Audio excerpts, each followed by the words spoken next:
About Georgians were always wild, undisciplined, corrupt, criminal. Well, still nice people. I mean, good dancers and singers, but otherwise totally useless. And now, for the first time in many hundreds of years, we have created a modern state hypothesis where it does become natural. Because you know, even several years ago, one important West European leader confided to me, he forgot that it was us or delegation of Eastern Europeans who saw him and said, Caucasus is just a very wild place, criminals, robbers, all kind of bad people. And I think maybe it's better if Russia takes over and really governs. That was the perception. And suddenly, we have the world's number one, world's number one, world's number two, Europe's number one. And that Russia that had to govern it last that the leader, world's number 147 in terms of corruption, world's number 127 in terms of business environment, Europe's one of the worst in terms of everything, criminal rate including, etc. Big challenge and big danger. As a result, 4 years ago, leader of that country of Russia, that's insignificant country between two of us, but somehow doesn't allow us to get close in many ways, territorially. Of course, we are very close spiritually. Publicly swore that I would be hanged by different parts of my body, that Georgia would disappear from the map. They pledged total annihilation of my country. And look what happened. We are still around, we are still alive and kicking. We are still successful. 7% growth last year, 6.5% in crisis year previously, maybe 8 or 9% this year, 10% hopefully next year. Lots of new cities, lots of new developments, new airports, new roads, new universities, new infrastructure, and still country upbeat about its own future. So there was this thing when they were talking about politics. They were saying, okay, there are always strange, but in post-Soviet world, the West, there are only two models. Yeltsin kind of drunk chaos with some democracy, everybody can say what they want. They can also shoot each other.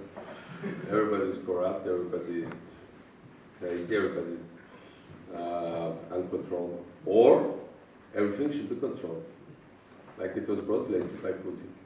Of course, everything is still corrupt, everything is still criminalized, but corruption and criminalization is under central control. You cannot be corrupt or criminal on your own. You need to be authorized and licensed to do that. That brings more order. That brings more predictability. But of course, in the Soviet world, there can be no other model. Either this or that. And suddenly, this small country emerged, Georgia, and they said, well, we still have democracy, no matter who says what, but we have freedom of speech, freedom of assembly, freedom of elections, but the safest country in Europe, the least corrupt country, world's number one corruption fighter according to Transparency International. Country is partially occupied, but still, you know, last week, foreign president, now whatever his position is, Medvedev said that, by the way, you know, we should, first he said that Georgia is a small, insignificant, useless country, but they've done some interesting reforms. Of course, we are a big country, we cannot apply and repeat that. First, that was his first statement on television.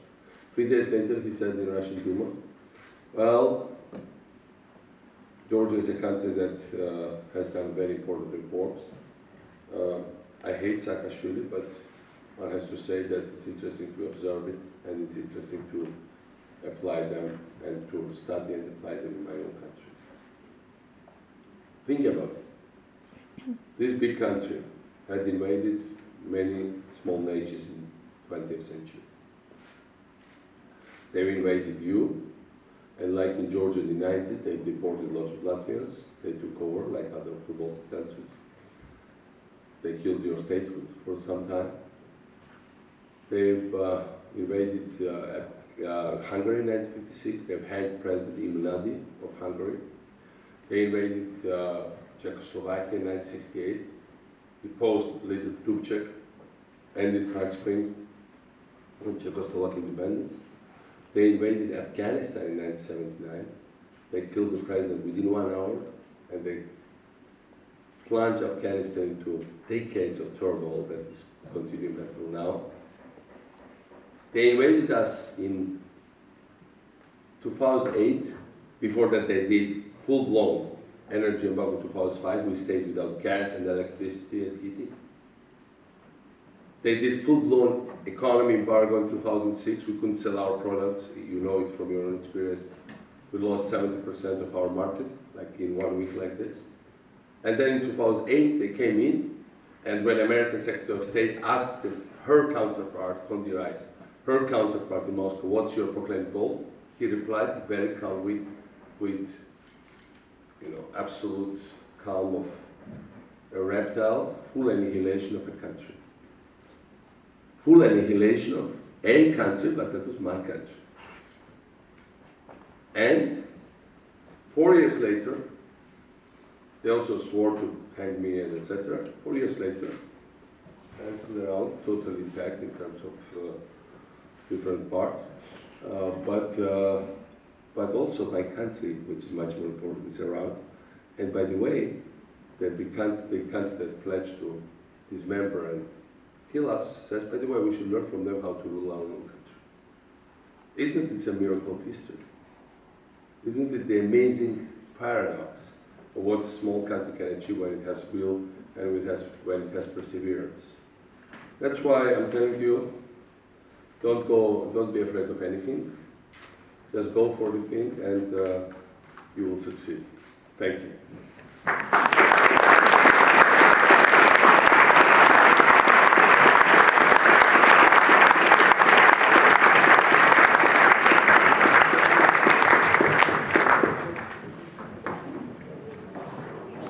The word. So just over here, Professor Dreyfeld.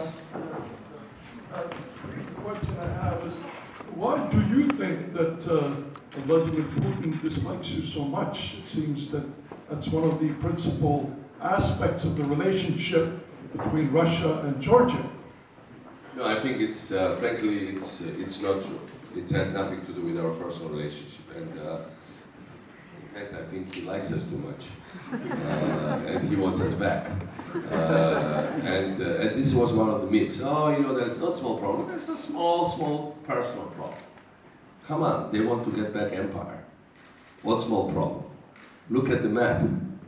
If they get us, if Georgia falls, the whole Central Asia and Caspian will what? They were selling this bullshit about personal dislike, and I irritated him to some naive Westerners for them to say, oh, there's a small problem. There's a big problem. They want to get Soviet empire back. And that means that they need to control especially strategic countries. If you control strategic countries, then you control everything. A and B, gas. What's wrong with that? It's a big problem. That there is a new model as an alternative emerging, and it's no longer at what they sell or the crap they sell in Russia today or anything. 1 million Russians will come this year to Georgia as tourists. We introduce visa-free travel for them. And the 1 million stories will be told that not only we don't eat children, but we also are quite efficient society. And that's a big ideological issue. Because if this useless Georgia could perform, great Russia, it can perform 100 times better, especially because they are 100 times bigger. And that's I mean, we are managed by our own success, frankly. If we had been another failed state, maybe we would have been spared. Right now we are on forefront, and when they are trying to undermine us, they think they are undermining corrupt Western influence at their borders. Unfortunately, the West really doesn't know it, but that's what their perception is, and that's even worse. That we are on our own, but we're representing in this battle what is a collective Western idea of efficient democracy, and that's the worst nightmare for any leader that wants to get back the empire. Okay, there's a question over there.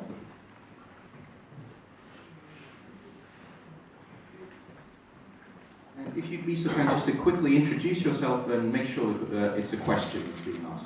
Okay, Mitrovan Slobodyan, young political organization, Patriotic LB.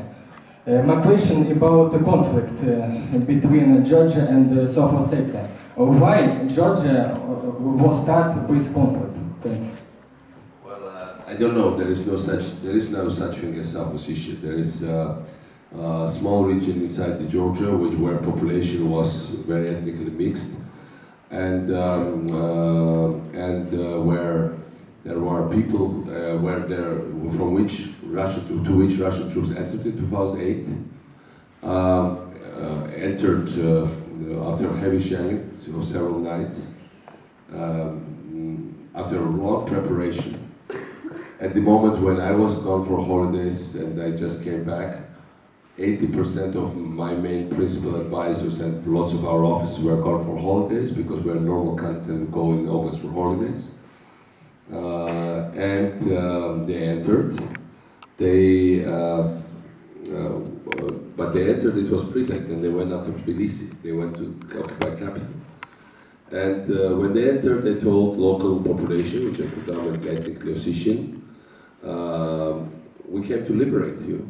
And by the way, how strange, but most of this population fled with Georgian police. They just left the place, and they live 70. Do you know that 70% of, or roughly, maybe we don't count them, but majority of ethnicities that live in our refugee camps that emerged as a result of Russian occupation or Russian liberation, as they say, to liberate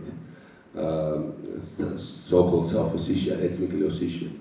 Do you know that there is no population left in Russian occupied areas? It's 6,000 people left. Nobody is left. Nobody wanted to be liberated. These are old people. And do you know that it's exact parallel with Latvian history when the Latvians were deported?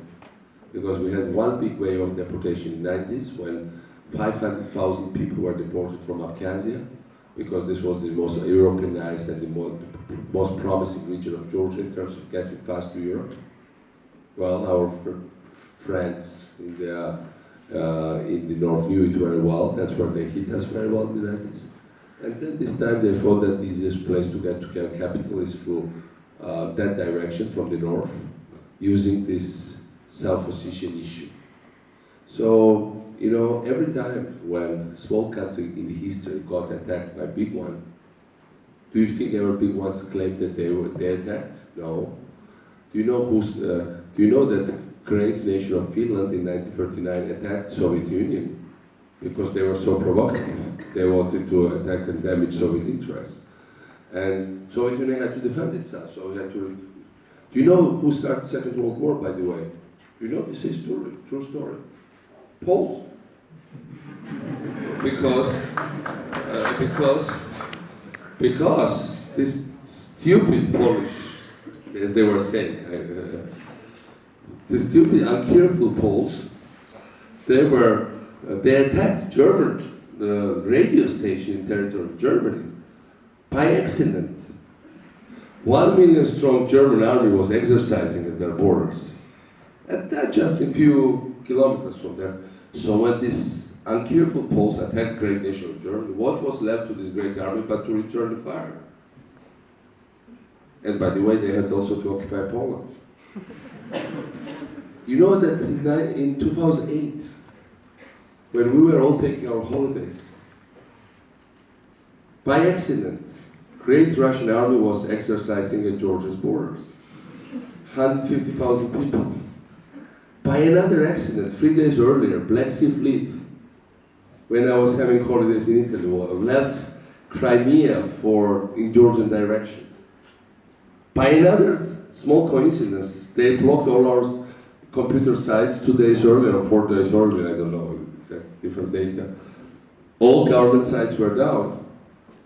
And then, after all these coincidences, these crazy Georgians entered sleeping town of Skinwine that was by accident evacuated before that, 3 days earlier, because they didn't need people on the narrow mountainous road when tanks were entering. And what else was left to, by accident, exercising Russian army, that to respond to with fire. They were shocked by it, surprised by our arrogance, and they had to return fire. exactly the same story as Paul's at the start of the Second World War. And there's always somebody like here, like in this audience, who believe this crap and justify just anything. So, what I advise you, never take anything at face value, you know what I'm telling you, but especially not what Russians are telling you. Okay.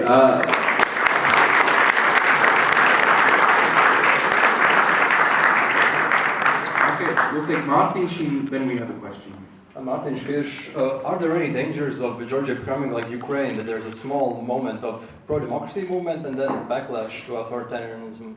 Well, there is always a danger of setback. There is always a danger of setback. Right now, lots of Russian money is coming into our politics. But the good news is that, unlike Ukraine, we have no corruption, we have very strict financial controls for financing political campaigns. We have I think, good economic development, so that brings society behind the progress. Of course, we have, for the first time in several years, we have forces that openly advocate anti-NATO policies, that openly, not directly pro-Russian, but kind of hint at some kind of neutral type of policy, which basically means ending our independent policies. But I think Ukraine was a much more complex case. In Georgia's case, we are great survivors. We survived something that Afghans, Czechs, and Hungarians couldn't survive. So that's a big hope. So if that's the case, then we might survive also next way. But one thing is without and beyond any doubt that they certainly have. They will never leave us alone until they change themselves. And right now, it's really a kind of competition of models. In post-Soviet world, no other model can exist. Ukraine was another model. It's basically, they've created problems. Now the only one left, more or less, is Georgia. And so that puts us in tricky situation. But on the other hand, I think Ukraine will also be in better shape. It takes time. There are some certain difficulties, but it's nothing. Ultimately they are going in European direction. I'm totally confident. I'm totally confident that even Belarus is going in the European direction, Moldova for sure, and eventually Russia will also go to European direction. And from that point of view, there is no reversibility of history. There is always a setback of history. A setback of history can be very tragic for people living at the time of setback. So we will try to avoid that in our case. Okay, Una. Hello. First, such an honor and pleasure to have you here, so thank you. My question is, do you feel, or you already have felt, any pressure from Russia in case of your becoming NATO country? Well, that's the only thing we feel in life,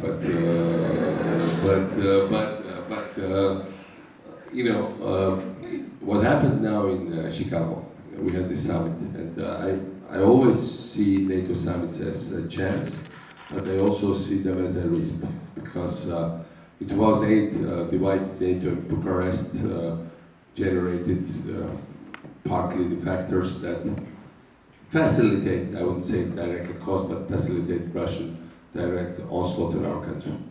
So from that point of view,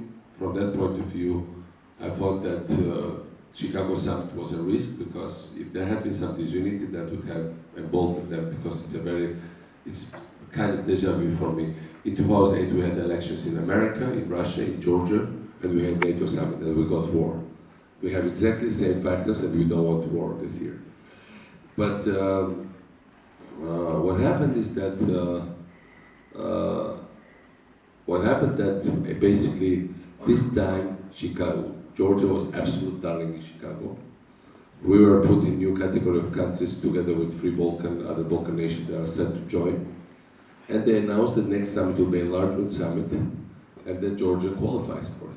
Or Georgia was mentioned among first strong aspirants for this enlargement. It's a good thing, but that's a big challenge. Because I heard it, we heard it, but they also heard it. and they know that time is short, because Medvedev said, by the way, you know why he said why 2008 wars happened? He said these are his words. Because it stopped NATO's enlargement to the east. So he explained why war happened in 2008. And they thought it was stopped for good. And look what happens. 4 years later, it was announced in Chicago that nothing is stopped. Everything can still go in the right direction. And you know, that's a wake-up call for some people, I guess so. But what else? You know, we don't want to provoke anybody. But what is our choice? We don't want to do it against anybody. What is our choice? We don't want to, like, be always on the edge of survival battle or fringes of whatever history. What is our choice? We need to survive. We are a small nation in a very complicated geopolitical environment. And one thing we learned for all these years, that independence gives bonuses, and it gives really nice, good things. And we don't want to give it up.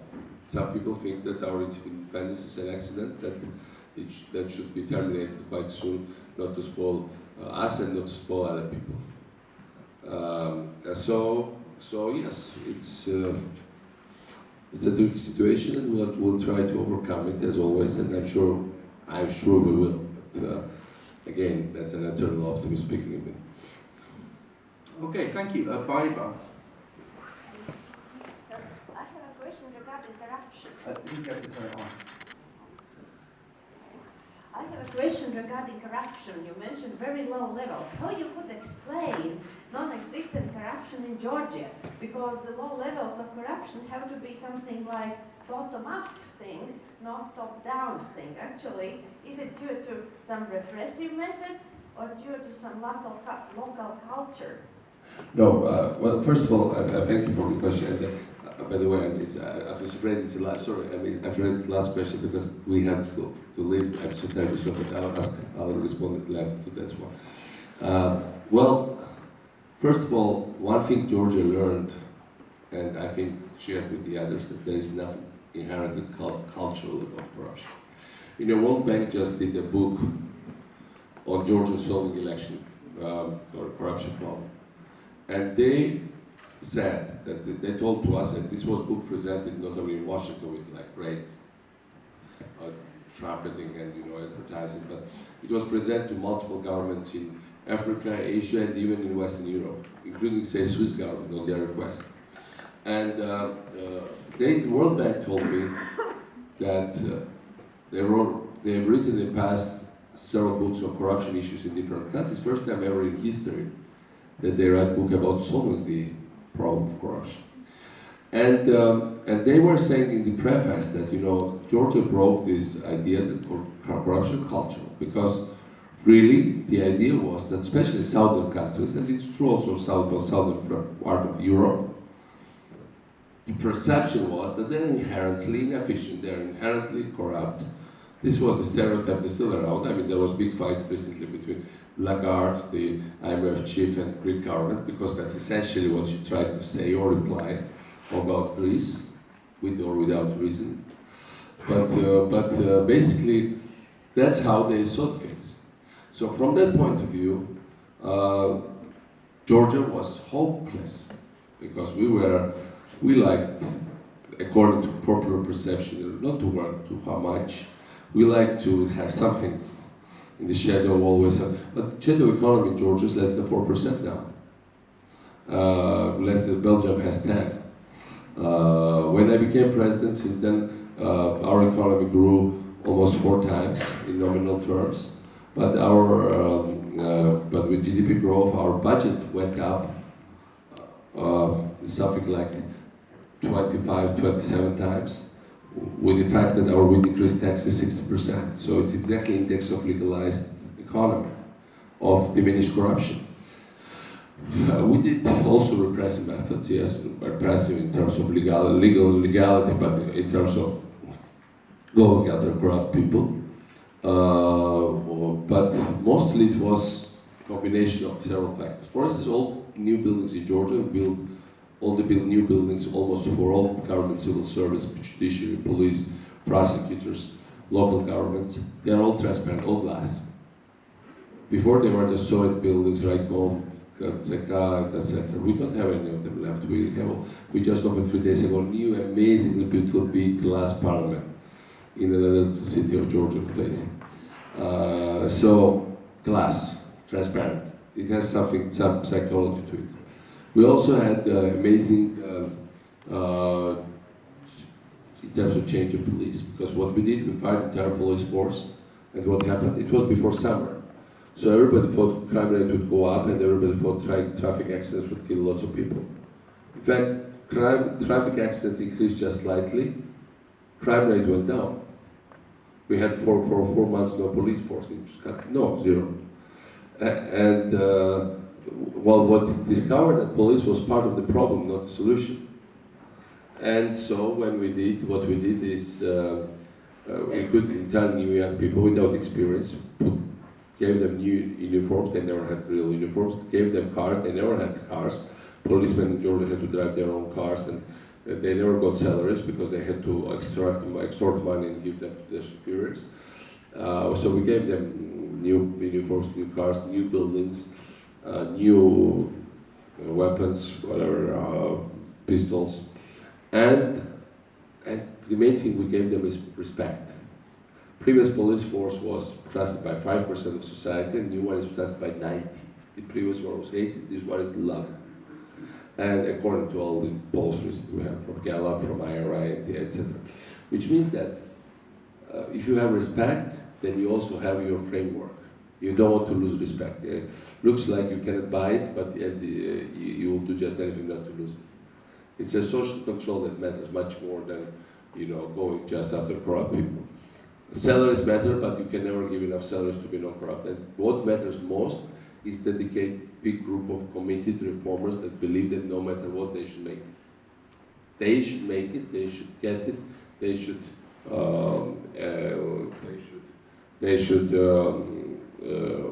achieve what seems almost unachievable.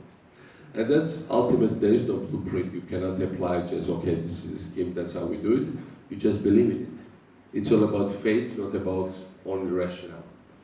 And from that point, we were blessed with this kind of group because we were, I guess, in such bad conditions that we had nothing to lose. Right now, we are under such existential threat that either we have to outperform everybody or we can lose everything. So, this kind of things might help, but when you are under such threat, it's not the time to scream and say, especially in democracy, oh, we are under threat, leave us alone. Don't ask for freedom, don't ask for, freedom of rally, freedom of speech, freedom of whatever, shut up everybody, follow the great leader, we are under threat. No, that's way leading nowhere. We should have freedom, we should have openness, we should have transparency, but we should go for it. We should understand that, that we should just move very fast, not stay annihilate. You should all the time move forward. Maybe they can escape from that. But in the right direction. So that's more or less what I can say. But ultimately, as I said, I've been maybe boasting a little bit here, but also your country is worth admiration. And I know how complex the issues are. And no matter what, like every time we achieve something, and we achieve everything we are dreaming about, and suddenly there are new challenges, and it's never enough. But it's another qualitatively different challenge. And still you are at the stage where your nationhood is secure, more or less, and your long-term future is secure, more or less, again. We are still not there. But we want to get there because you are already here, and that's already very encouraging for us. In any case, unfortunately I have to run back because otherwise, you know that, as I said, I sold so many scary things about my country that I got scared myself, so I had to go back and take care of the challenges. But otherwise, it was very happy to see you. All the best. I wish you, daring success in what you are doing. I invite all of you to encourage all of you to visit Georgia. You'll be amazed how special that country is. let's say this. Thank you.